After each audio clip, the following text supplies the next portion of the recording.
So you want to live this adventurous lifestyle that you've seen so many families and parents live, but you feel like there's no way with your kids that you can live a lifestyle that is full of adventure and exploration and travel.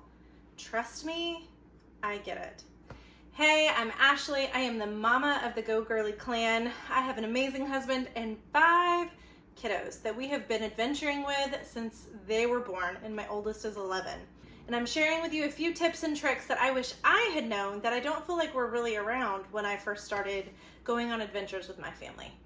So first things first, before we break this down into topics or ages, one very, very important thing to know is that failing ain't bailing, okay? I need you to hear my heart on this, and this is true if you're traveling with kids, if you're traveling with friends, with your spouse, or even by yourself. I am not one to shy away from hard things. Some of my most favorite adventures have been overcoming hard times. But sometimes you do everything you can, you try all the tips, you try all the tricks, you try to power through, and it just ain't vibing. I get it, and at that point, I am here to say, bail. It's okay. There is no shame in occasionally saying, you know what, this adventure was great, and now we're done. A little bit early. We've learned as we've adventured over the years to leave before that happens. Maybe we're out at a lake and we have had the best day, but my husband and I really want to stay for sunset. But we know the kids have been out all day and probably we could force it, but there'd be some attitudes and things that we don't want to deal with. So we bug out early. We had a great day doing all the things at the lake. We'll catch sunset another time. Or maybe you're out camping and you decide that you're going to go out on a hike. Sometimes bug out, quit the hike early, go home back to the campground or even home. Sometimes you gotta have to call a camping trip early. Sometimes you have all of these wonderful things planned in this new city that you're staying in, and you know what? You just plan too much. It's still adventuring, it's still exploring if every once in a while you have to spend a day in the hotel. It's okay. What we are looking is to create a culture of adventure. And sometimes that means you gotta bail. So first and foremost, no, bailing ain't failing, okay? Super important. All right, now we're gonna break it down into 4 different age groups, and we're gonna talk about 3 topics in each age group.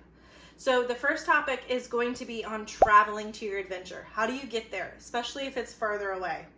The second topic is going to be on what type of activities do you do? Like, how do you make this work with these tiny people that are kind of crazy sometimes? How do you make that work? And then the third topic for each age group will be on sleep. Y'all, sleep is so important. It is important for your kids and it's important for you. So we're gonna figure out how to make that work the best in each age group. So for the first age group, we're gonna be talking about babies. So newborns, don't go out with. When they get around 6 weeks, then you can maybe start thinking about hanging out and doing some adventures and exploring. We took our kid camping at 6 weeks old. Great camping trip, super fun. So 6 weeks old to walking-ish / 18 months. Somewhere in there, we're talking about babies, okay? So the first topic we're gonna cover is traveling, how to get to your adventures. At this age, sometimes babies are still nursing or bottle feeding. Sometimes they need to eat a lot, okay? So I want you to give yourself some grace when it comes to getting places. Maybe at this age you don't go quite as far, and that's totally fine. If you are traveling by airplane, there's lots of tips for traveling on an airplane with a baby. Make sure that they have a pacifier or a bottle or something when you take off and land to help keep their eardrums from popping and hurting. Bring something for them to snuggle with, or wear a carrier that you can keep the baby close to your chest on. If you're traveling by car, make sure that your stops are longer. You're gonna need a little while to make sure that you can change the diapers, to feed and to eat, to feed you, all of those different things. And if you're traveling solo with a baby or without another partner, then that means that you've got to bring the baby into the bathroom and you've got to do all of those things. So you can still go a ways, but just make sure that your breaks are a little bit longer. We've had, like I said, 5 kids, so 5 kids in car seats. Most of them didn't care. They would roll with it.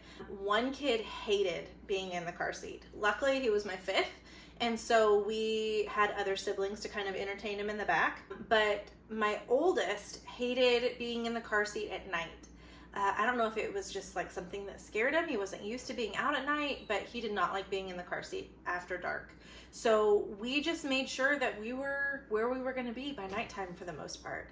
You can do this. You can make whatever your adventure is work for you. So now that we've talked about how to get there, what do you do once you're there? The best thing about this age is you can do anything. These babies, they fit in carriers, they fit in strollers. Roll with it. Schedule out what you want to do and do it. Just make sure that you recognize that in pushing a baby around or carrying a baby around and having to stop and feed the baby and do all the things, you're probably going to get more tired too.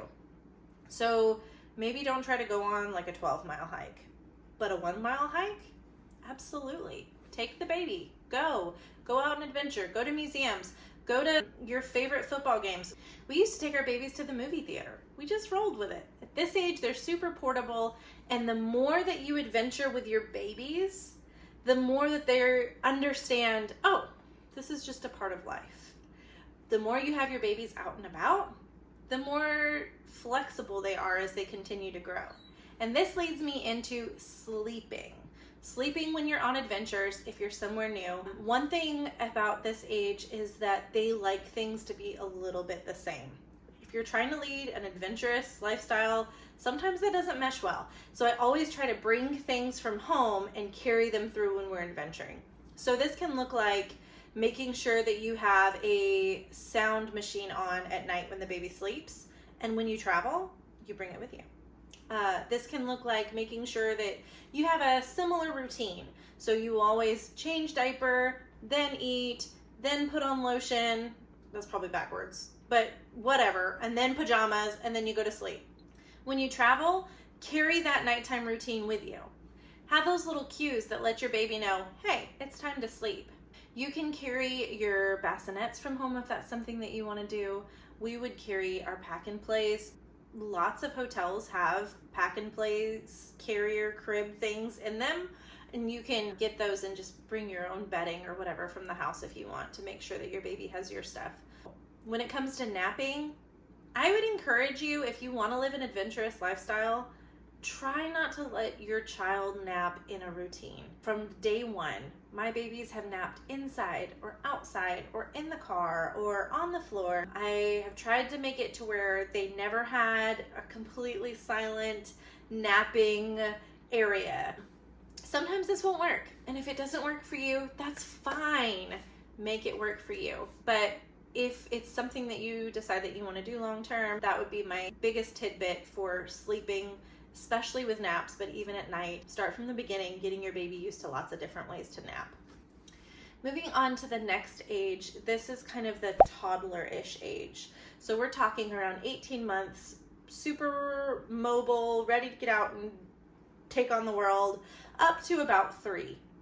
These toddlers are so fun to travel with, and they can also be such a terror to travel with.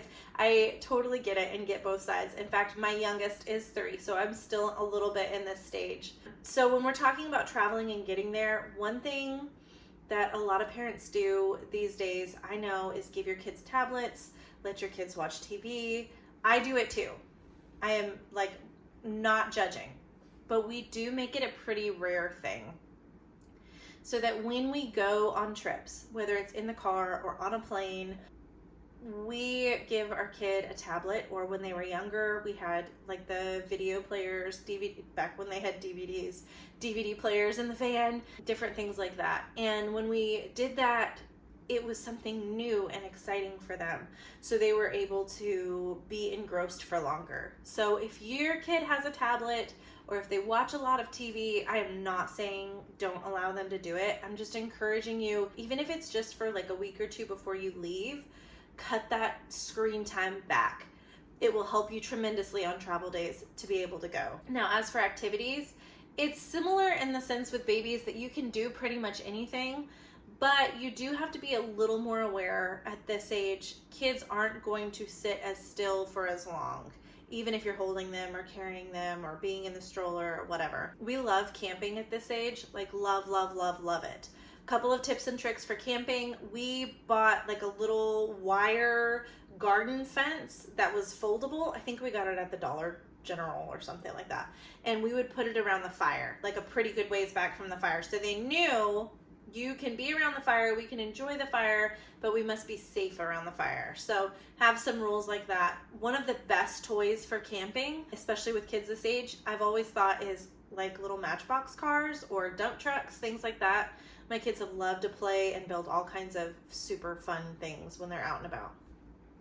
You can do pretty much anything with kids this age. We have done museums. We have done plays. We have done all kinds of things. Camping, hiking, biking. Just remember that they're probably going to need a little more downtime scheduled in between. Whatever you do, don't stop adventuring because you're not going to be able to do as much as what you used to do. Keep adventuring. The more that you adventure with your kids this age, the easier the adventures will be when they get older. So do all of the things that you want to do with this age. Just make sure you schedule in plenty of time and space for quiet and rest. Speaking of rest, that brings us to sleep. Sleeping with toddlers. My kids always had those muslin blankets. I used them for nursing covers. I used them for blankets. I used them for diaper changing pads. Those were great to carry around because they smelled like me and they reminded the kid of home, and they could snuggle up next to them and they would sleep well in them. They're a great thing to have for kids this age. I also would encourage you to continue with something like carrying the sleep machine with you. If they're still napping, be sure to continue this nap wherever you are thing. If you train your kids to nap outside, I have found my kids sleep the hardest outside. They love it. There's nothing like a kid napping on the beach, like with the ocean sounds. Oh, it's so good. Have fun with it. You know, if you're in a place where you have to have your kid on a strict schedule, it's okay. Just make sure that you plan your trip accordingly. Lower your expectations, lower them a little more, and then you'll be there. The third age that I want to talk to you about is that kid age, the pre-K age, ages 4 to through kindergarten around 6. So this age, they're starting to get more into what's going on. They're starting to understand a little more of what's going on. This age is fun. I love this age. The same thing is true that we do with the tablets. We don't do a lot of tablet time in general, but especially a couple weeks before we go somewhere, we really cut that back so that a tablet is something fun and exciting that they can do. At this age, you can start to play a few fun games with them. My mother-in-law taught my kids a game that they call the truck game. So they each pick a type of big wheel truck. So like one kid will call, well, I call Dollar General trucks. One kid will say, well, I call Amazon trucks, Walmart trucks, whatever it is. And whoever sees their truck first wins that round. Then everybody picks a new one. And so kids from a really young age, at like 4 to 6, they know what Walmart is. They can totally play this game. Bring in some more of those types of fun games. Do scavenger hunts while you're driving, or there's car bingo games. There's tons of fun things that you can play. Activities once you are where you are going. One thing that we love to do with our kids that reach this age and beyond is read lots of books about where we're going. So at this age, for example, when we went to Washington, D.C. in January, I brought several different books with me, and the night before we went somewhere, we'd read a book about it. And so it made for a super fun trip.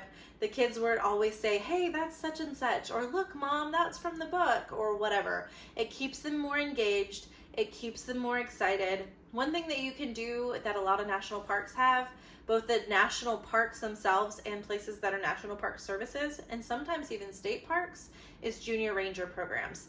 Keep your eye out for these. They'll have fun little activities to keep your kids excited and interested as well. This age, I will say, is one of the hardest when it comes to hiking and things like that. The kids are old enough that they aren't really going to go in a backpack anymore, so it's not like you can hike for them. So if you want to walk a lot, either A, bring a stroller with you, or B, start practicing at home. My 3-year-old walked all over DC and he did great, but we did bring a stroller for sometimes when he got tired, and we had practiced a lot at home before we left. So he was like ready to go, and we took a lot of breaks. Don't plan a whole full day packed full of something. Make sure you plan some rest time in between. There's nothing wrong with that. Now for sleeping with kids this age, At this age, they start to get a little better with their sleep and can sleep better in different places. But if you're just now starting to adventure with your kids at this age, first of all, awesome. Way to go. You're doing great. Don't give up. Remember that bailing isn't failing, but also if you'll go back and pick up some of those tips from the baby age, so have a sound machine, bring some of their things from home, those types of things, have a routine that signifies it's bedtime. Those will help even as their kids get older. We found that for camping, blankets work better because our kids can just kind of pile together. If we're at hotels and like 3 kids will sleep in the queen bed and they love it, they're all snuggled together, and the rest of them would actually do better with like a sleeping bag, just like a kid's sleeping bag or something. So totally make that your call, but I would say that especially when you're camping or outside somewhere, just bring blankets and let all the kids kind of snuggle together. That way, if they're nervous, they can be close to each other, they can share body heat, all of those types of things. So that just works better for us. And this brings us to the last age group that we're going to be talking about, which is that 7 to 10 year mark. At this point, if you've raised your kid all of their life to be an adventurer and an explorer, it'll probably be much easier at this age. That's the experience that we've had.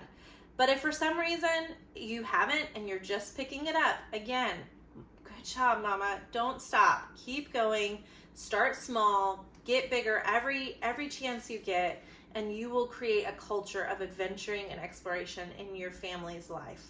But if we're going to back up and we're going to talk about traveling, I would encourage you, again, limit that tablet time, limit that screen time. At this age, we only allow our kids to use their tablets if we're driving somewhere that we've seen a lot, or if it's like Kansas.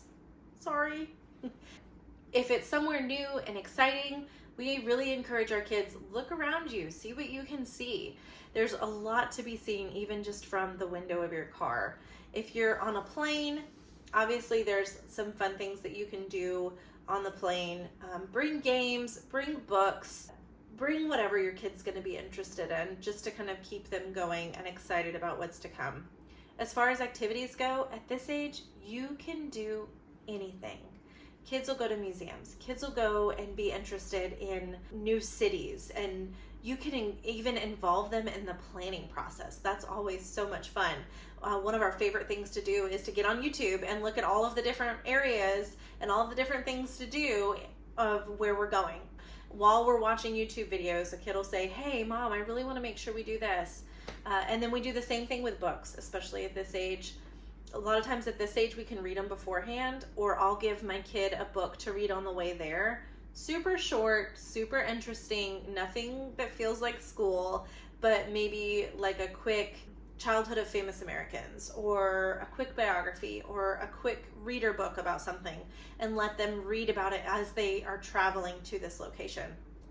And then once we're there, they really get excited about what they're seeing. I use a word called narrate. It's a Charlotte Mason homeschool word, so if you're into homeschooling, you might recognize this, but you can totally use it if you don't. What I will do is we'll go somewhere and I'll let the kids know on the front end, hey, when we leave, I want you to narrate your favorite parts to me, or narrate who your favorite person was that you learned about, or your favorite thing that you did, or whatever it is. And all that means is tell me the story of it. This allows kids to make connections in their own mind that aren't necessarily your connections. So we'll go into a place and I won't say, hey, I want you to tell me the 3 types of rocks that are at this whatever, or what was so-and-so wearing when he did this. I encourage my kids to make their own connections, and that'll stick with them much longer than you forcing those connections made. And it keeps them interested.